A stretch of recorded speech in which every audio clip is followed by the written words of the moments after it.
देख रहे हैं तेजस भारत। पश्चिम बंगाल की राजनीति में इस समय एक ऐसा मुद्दा उभर कर सामने आया है जिसने सिर्फ भाजपा को नहीं बल्कि पूरे देश की राजनीति को एक नई बहस में धकेल दिया है।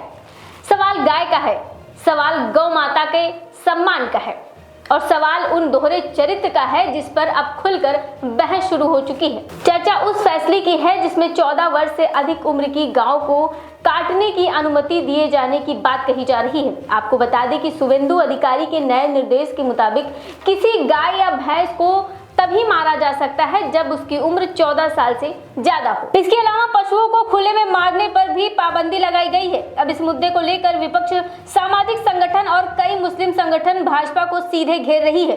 तर्क दिया जा रहा है कि एक गाय की औसत उम्र लगभग 15 वर्ष या उससे अधिक होती है, यानी जिस गाय को 1 वर्ष से लेकर 14 वर्ष तक गौ माता कहकर पूजा जाता है, जिसके नाम पर राजनीति होती है, जिसके नाम पर वोट मांगे जाते हैं, उसी गाय को जब वो बूढ़ी हो जाती है, दूध देना कम कर देती है, तब उसे काटने की छूट कैसे दे दी जाती है। यहीं से शुरू होती है सबसे बड़ी राजनीतिक बहस। आलोचक सवाल उठा रहे हैं कि अगर गाय वास्तव में माता है तो क्या उस माता की उम्र तय की जा सकती है? क्या 14 साल का सम्मान और उसके बाद मौत, यही सनातन संस्कृति है? यही धार्मिक भावनाएं और सिर्फ चुनाव तक सीमित है? सोशल मीडिया पर भी ये मुद्दा तेजी से वायरल हो रहा है। लोग पूछ रहे हैं कि आखिर गाय को लेकर असली संवेदना क्या है, संरक्षण है या सिर्फ राजनीति? इस पूरे विवाद के बीच सबसे बड़ा मोड़ तब आया जब मुस्लिम समुदाय के कुछ संगठनों और सामाजिक प्रतिनिधियों ने खुलकर गाय को राष्ट्रीय पशु घोषित करने की मांग की। जी हाँ, वही मुस्लिम समाज जिसे लेकर वर्षों तक भाजपा की राजनीति में गौ रक्षा का मुद्दा उछाला जाता है, अब वही समाज कह रहा है कि अगर गाय इतनी पूजनीय है तो उसे संवैधानिक सुरक्षा दी जाए, उसे राष्ट्रीय पशु घोषित किया जाए और पूरे देश में उसके वध पर स्थायी रोक लगे। यही भाजपा की सबसे बड़ा राजनीतिक संकट खड़ा होता दिखाई दे रहा है, क्योंकि अगर भाजपा इस मांग का समर्थन करती है तो उसे कानूनी और आर्थिक सवालों का जवाब देना होगा। देश भर में करोड़ों बेसहारा और बूढ़ी गायों के पालन पोषण की जिम्मेदारी कौन उठाएगा? किसानों की स्थिति क्या होगी? डेयरी अर्थव्यवस्था कैसे चलेगी? और अगर भाजपा इस मांग से पीछे हटती है तो विपक्ष उसे चुनावी गौ भक्ति कहकर घेरने लगेगा। यानी मामला अब सिर्फ धर्म का नहीं रहा, ये सीधा राजनीतिक नैरेटिव बन चुका है। इस बार बकरीद के दौरान भी बंगाल के कई ऐसे खबरें सामने आई हैं जिसमें दावा किया गया है कि मुस्लिम समुदाय के लोगों ने कुर्बानी के लिए गायों को खरीद से दूरी बनाई। कुछ जगहों पर प्रतीकात्मक संदेश दिए गए कि सामाजिक सौहार्द और तनाव से बचने के लिए गाय की कुर्बानी नहीं दी जाएगी। अब इसी को आधार बनाकर कई लोग कह रहे हैं कि जब मुस्लिम समाज खुद गाय को लेकर संवेदनशीलता दिखा रहा है तब भाजपा को भी स्पष्ट रूप अपनाना चाहिए।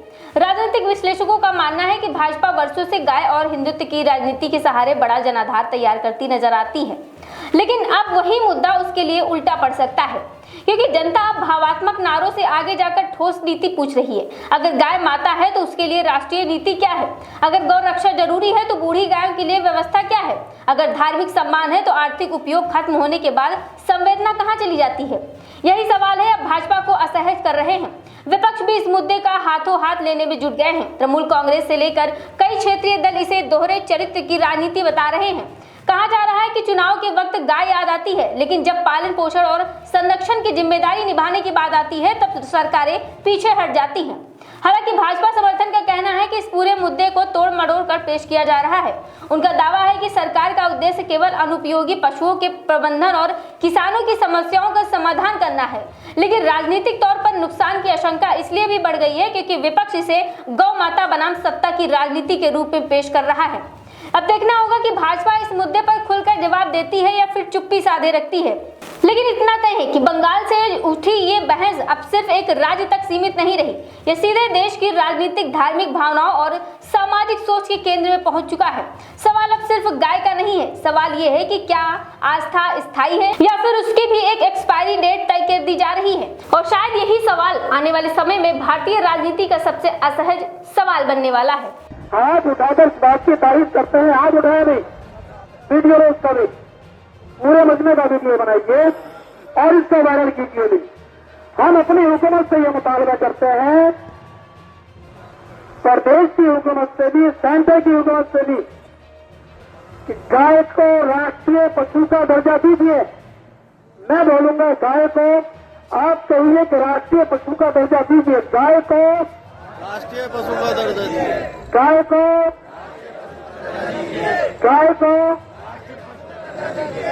ये ऐलान करना मकसद था।